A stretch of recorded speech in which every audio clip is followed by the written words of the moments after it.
Ao redor do globo, existem lendas e histórias sobre relíquias sagradas que supostamente teriam poderes sobrenaturais. É possível encontrar tais coisas em mitologias e religiões. Vários templos são construídos baseados nisso. Hoje, vamos descobrir alguns dos mais misteriosos objetos sagrados que conhecemos. Prepare-se para ir além da Bíblia. A primeira relíquia sagrada abordada será o dente sagrado de Buda. No Sri Lanka, existe um templo dedicado a guardar essa relíquia. Acredita-se que o canino esquerdo de Siddhartha Gautama esteja lá. Os restos mortais de Buda são comumente adorados, já que o próprio sancionou essa adoração de acordo com o livro budista Mahaparinibbana Sutta. Quando Siddhartha morreu, seu corpo foi cremado em uma pira. Porém, um monge conseguiu recuperar um canino esquerdo da pira. O dente foi parar nas mãos do rei de Kalinga, no leste da Índia. A relíquia se tornou uma espécie de posse real passada de geração a geração. Várias disputas e guerras surgiram por causa dessa posse. Alguns desejavam o objeto, já outros queriam destruí-lo. O último indiano com a posse do objeto foi o rei Gurraziva de Kalinga, que era amigo do rei Mahasena do Sri Lanka. Por causa dessa amizade, Gurraziva enviou o dente ao país do amigo para que a relíquia permanecesse em segurança. O livro Dattuvamsa conta a jornada que o príncipe Danta precisou fazer para levar o dente até o rei Mahasena. Porém, quando chegou ao seu destino, o antigo rei havia morrido e seu filho Kirti havia ascendido ao trono. Budista devoto, o novo rei também aceitou e protegeu o dente de Siddhartha. A relíquia continua no país até hoje, tendo sido recebida e adorada em diversos templos locais. A lenda que envolve o dente de Buda alega que aqueles que possuem o objeto detêm o direito de governar a Terra. Isso ajudou vários monarcas a legitimizarem sua posição como líderes, já que sua autoridade sobre os habitantes seria praticamente divina. Hoje em dia, você pode visitar o altar que guarda a relíquia no Templo da Relíquia do Dente Sagrado, na cidade de Kandy, no Sri Lanka. A pedra da fundação é outro objeto sagrado importante. Ao invés de ser um simples artefato exposto para exposição, ela é a própria fundação do templo conhecido como Domo da Pedra. Para os islâmicos, o lugar é o Santuário Nobre. Já para os judeus, é o Monte do Templo, o mesmo lugar em que o Templo de Jerusalém esteve durante períodos passados. Os muçulmanos acreditam que essa rocha que sustenta o domo foi o lugar em que o profeta Maomé foi levado ao céu para um encontro com Deus. A importância da pedra, porém, transcende o Islã. Os judeus acreditam que a pedra da fundação foi onde o mundo foi criado e, por isso, o lugar seria tão importante. Na Idade Média, cristãos e judeus identificavam o Domo da Pedra com o Templo de Salomão e sua imagem passou a ser empregada em objetos ritualísticos e artísticos.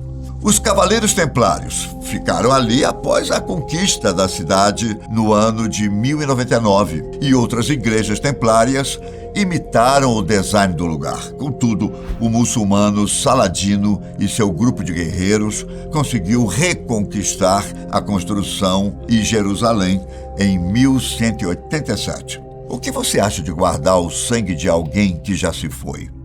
Pode parecer estranho, mas no caso de São Januário, é por um bom motivo. Aparentemente, um milagre acontece frequentemente com o sangue dele guardado em uma ampola.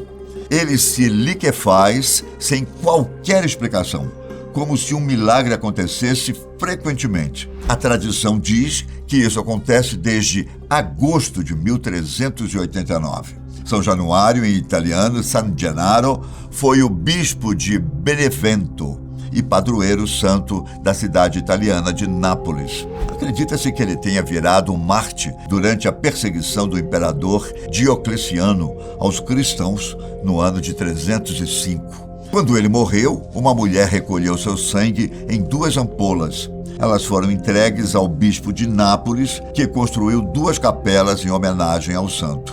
Há centenas de anos que o sangue volta ao estado líquido várias vezes por ano. O fenômeno já foi testado várias vezes e ainda hoje intriga muitas pessoas. As 2 ampolas estão conservadas em uma teca de prata, por desejo de Roberto d'Angiò, na Capela do Tesouro de São Januário, na Catedral de Nápoles. Se Nápoles possui um tesouro sagrado, o castelo de Dunvegan, na Escócia, não fica muito atrás. O clã MacLeod possui o local desde o século XII. Durante grande parte desse período, o clã deteve uma suposta bandeira mágica. O mais incrível é que o poder que envolve a bandeira teria como origem as fadas. Sim, os seres míticos das lendas. A lenda diz que um dos chefes dos MacLeods se apaixonou por uma mulher, que depois se mostrou ser uma fada. O pai da moça permitiu o matrimônio, mas com a condição de que ela deveria voltar para as fadas após 1 ano e 1 dia. O casamento aconteceu e os 2 viveram felizes naquele ano, que infelizmente passou muito rápido. Quando chegou o momento da fada partir, ela fez o marido prometer que nunca permitiria que o filho deles, recém-nascido, chorasse.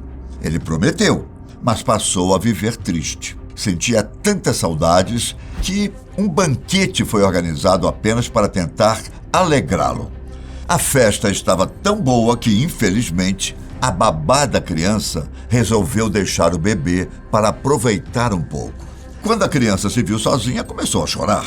Não havia ninguém para consolá-la. A única que conseguiu parar o choro foi a própria mãe da criança, a fada. Quando a babá retornou, viu que criatura mágica havia consolado o bebê e o tinha envolto com um chale antes de desaparecer. O pequeno MacLeod cresceu com essa lembrança e, mais velho, disse ao pai que as fadas o ajudariam quando usassem a bandeira. Porém, isso apenas por 3 vezes, já que na 4ª o chale desapareceria. O pai então mandou guardar o objeto em uma caixa especial. Centenas de anos depois, um clã inimigo havia matado vários MacLeods em um incêndio em uma igreja. Restavam poucos para enfrentar os inimigos. Porém, quando hastearam a bandeira, o número de soldados aumentou aparentemente do nada e os inimigos foram derrotados. A bandeira foi usada outra vez quando o clã quase pereceu de fome por causa de uma doença no rebanho. As fadas vieram e restauraram os animais da família. Hoje em dia, acredita-se que o objeto dê proteção. Durante a Segunda Guerra, homens do clã MacLeod carregavam fotos da bandeira em seus bolsos, como se fossem um talismã. Além disso, resta mais um uso da relíquia. Ainda na Segunda Guerra, o chefe do clã ofereceu-se para hastear a bandeira se os alemães iniciassem uma invasão por aí. Bom, não sabemos se os estrategistas militares confiaram muito na ideia, mas ainda resta uma chance para o clã aproveitar o poder das supostas fadas. Outra relíquia escocesa é a Pedra do Destino, chamada em galês de Lia Feor. De acordo com uma lenda celta, a pedra foi onde Jacó repousou a cabeça quando teve a visão dos anjos subindo e descendo do céu.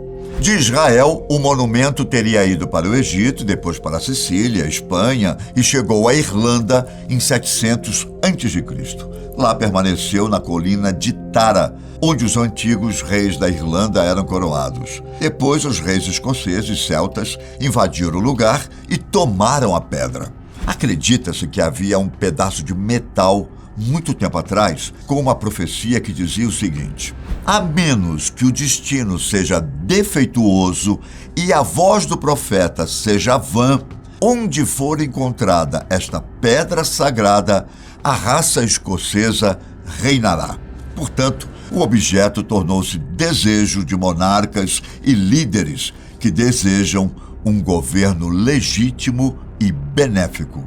Quando a rainha Elizabeth I morreu, sem descendência, em 1603, ela foi sucedida pelo rei Jaime VI da Escócia, que se tornou James I da Inglaterra. James foi coroado na Pedra do Destino e escoceses patrióticos disseram que a lenda havia sido cumprida, pois um escocês, então, governava onde estava a pedra.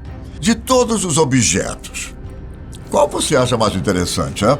É impressionante como a fé neles pode perdurar por anos e várias gerações, não é? Alguns chegam ao nível de santidade próximo ao dos textos sagrados, você não acha? Eu agradeço a companhia e até a próxima.